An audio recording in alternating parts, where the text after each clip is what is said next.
Hello, and welcome to Springer's Guide to Spring. Today I will be talking about spring fishing and all of the information to accompany you on your fishing trip.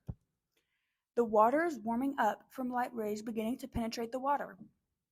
So you know what that means. Fishing time! You want to hear a secret? If you remember to fish downstream where the water is warmer and there's more food, fish will be there. Fishing is not something that rewards you quickly. It takes practice, patience, and time. I have gone fishing so many different times, and a lot of the time I don't catch anything. Other times I'm catching fish left and right. One time while fishing with my dad, I wasn't catching anything. I even moved, and still nothing. At one point, I just casted it where I saw a catfish, and boom, fish on. I had saw a lot of movement in that one spot to begin with, so I casted it in the same spot, or tried to at least, again and again. And every time I got one. They was all different sizes. One was super big, the other ones were like babies. But I've also had that happen at Fox Valley, but with crappie.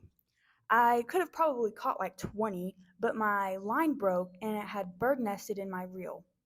For those of you who don't know what that means, it just means it got all tangled up in my reel like a bird's nest. I love fishing because it's something you can do even when it's cold or hot or raining. Say you don't want to just fish because it's boring, then try bass fishing. All you do is cast it as far as you can and then reel it back in and keep doing that. Bass are more attractive to shiny spinners that make a lot of movement. When reeling in, do not go fast to where they can't catch up to it and eat it. But if you go too slow, it'll make it sink and go where the bass do not go for food. In spring, crappie and catfish are what you're most likely to catch.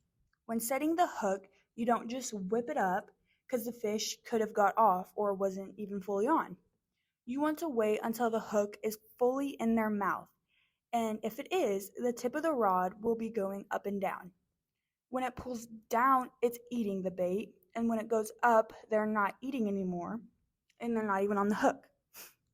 Wait until it goes down as far as you think it will, and then flick it back hard.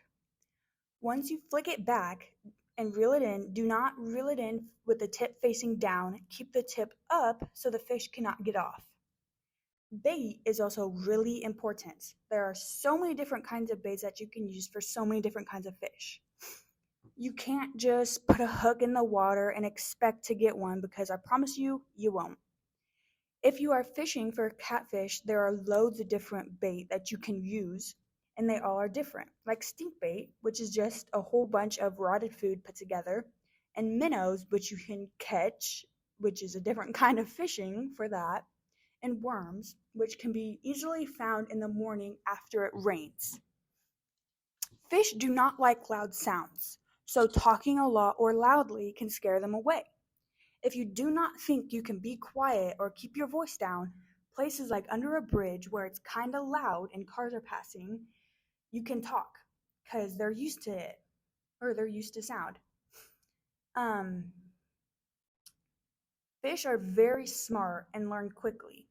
So if you fish in a pond using the same lure or bait, they could figure out that lure or that smell is something to stay away from. But if you switch lures or bait, they won't know. Fish migrate, so they won't always be in the same spot as they are in the summer.